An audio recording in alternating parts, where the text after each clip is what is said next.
Hello, I'm Colonel Lauren Erickson of the Department of Defense Global Emerging Infections Surveillance and Response System, also known as GEIS. Our mission is to detect, monitor, and respond to infectious diseases that threaten our military personnel and their families. We're actively monitoring cases of influenza around the world. By now, most of you have heard about avian influenza or bird flu, and that it might be the source of the next influenza pandemic. Pandemic flu is actually a term for a new flu virus that is very contagious among people and can spread quickly, causing large outbreaks around the world. Many scientists agree that an influenza pandemic is likely to occur in the foreseeable future. This video will describe how an influenza pandemic could affect you and help you with your preparations. Let's begin by explaining the differences between seasonal, pandemic, and avian flu. The seasonal flu is what we commonly refer to as the flu. It is called seasonal flu because more people typically get sick during the winter months. There are many strains of seasonal flu. They all cause a respiratory illness that can be spread to other people by coughing, sneezing, and touching contaminated surfaces. Many people, especially the very young and old, do get sick, and 36,000 people die each year from seasonal flu. But most people who get sick fully recover. Getting a flu shot or flu mist each year is your best protection against seasonal flu. A pandemic flu is a much more devastating event than an outbreak of the seasonal flu.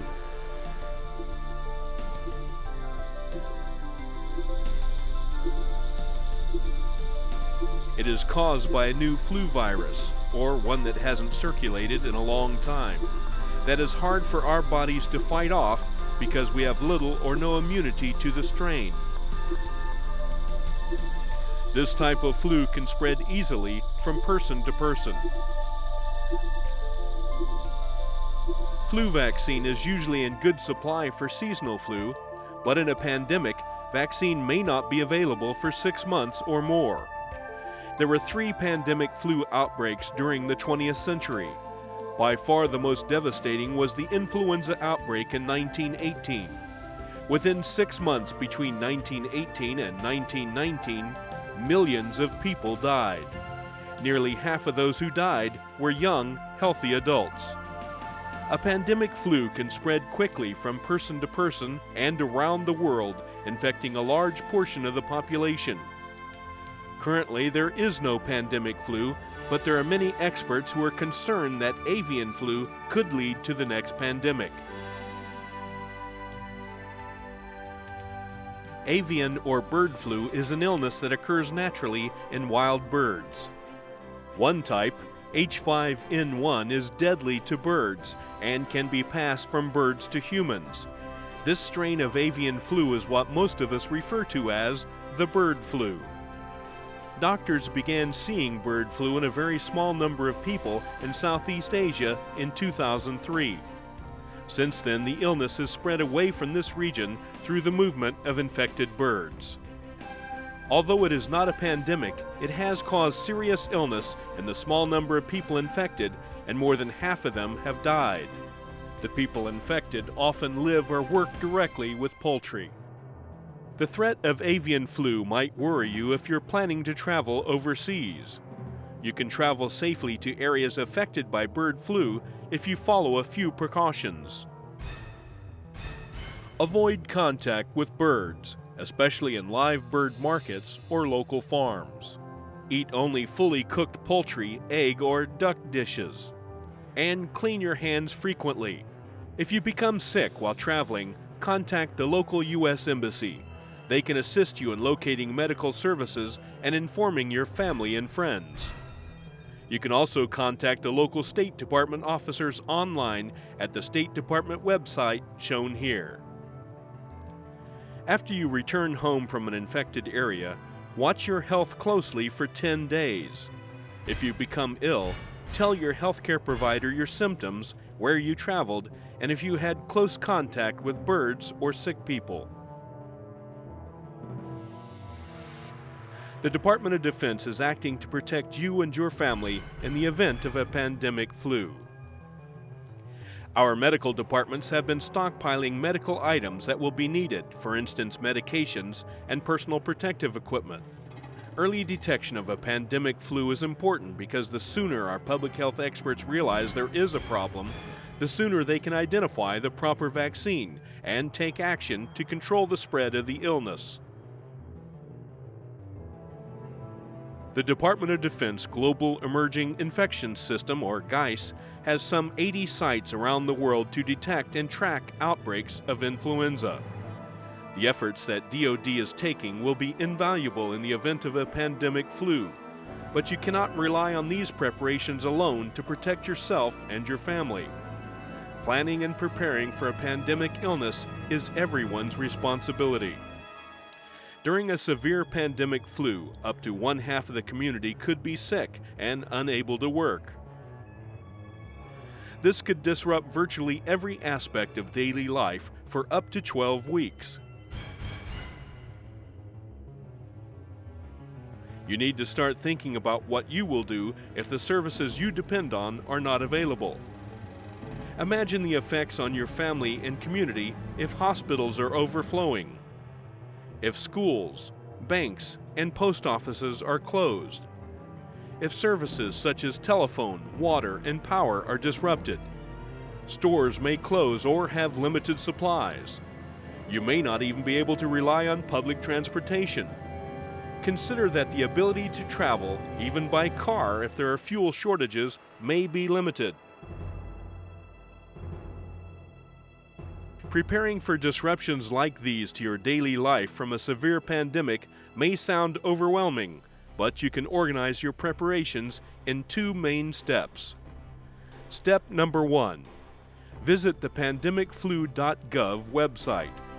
The website is full of information on avian and pandemic influenza and provides planning checklists to help you put together your own emergency kit. Save this website address because it will also be one of the first places you should go for information and public health guidance in the event of a pandemic flu. Step number 2. Put together your own emergency kit. This kit will include items your family will need in any disaster. You need at least 2 weeks of food, water, and medicines in your home in the event of an emergency. You should also have a flashlight, batteries, and radio. These items need to be stored together, and everyone in your home needs to know where to find them. It is also important that your kit include personal and medical information.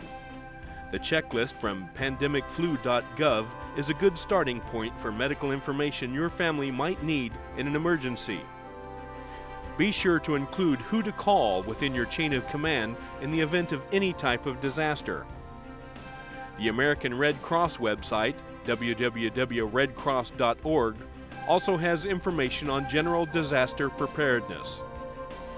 Make sure you keep all of your supplies and personal information up to date so it will be ready when you need it. The best way to stop the spread of flu is to minimize close contact with the sick. When a pandemic flu hits, it will be imperative that sick people stay home and that healthy people who are not needed to care for the sick go to work. If we all stay home out of fear of catching the flu, then critical services in this country will stop. During a pandemic, people may go to hospitals because they suspect they are sick with the flu. To prevent overload on our medical resources and to protect yourself from exposure to other sick people, only go to the hospital if you or one of your loved ones becomes very ill and needs medical assistance. Good personal hygiene is key to preventing the spread of flu germs. Always cough or sneeze into your sleeve or a tissue and throw the tissue in the wastebasket. Clean your hands often, and especially after coughing, sneezing, or using the bathroom, and before eating. Use soap and water or an alcohol-based cleaner. You may be asked to wear a mask to protect others. If the situation becomes serious, local authorities may use social distancing to prevent the spread of influenza. Schools, shopping malls, movie theaters, and other places where large groups of people gather may be closed. Two other actions that public health authorities may take during a pandemic are isolation and quarantine. Basically, isolation is the separation of sick people from healthy people, and quarantine is the separation of healthy people who have been exposed to the flu from those who have not. Take time to learn more about influenza. There are many products and websites available. Last but not least, stay up to date with the latest recommendations from public health experts. They will rely on the media, television, radio, newspaper, and the internet to deliver information that we will all need to follow to help contain the spread of the illness. The Department of Defense will be using the DoD Watchboard website to update military personnel on pandemic influenza. You've now learned about pandemic flu and how to prepare for it. By following the advice given in this video, you'll be ready to help control the spread of the illness and care for yourself and your family when the next influenza pandemic strikes. Visit the DoD Pandemic Influenza Watchboard now to learn more about influenza and to start working on your personal emergency kit. Remember, it's everyone's responsibility to plan and prepare for an influenza pandemic.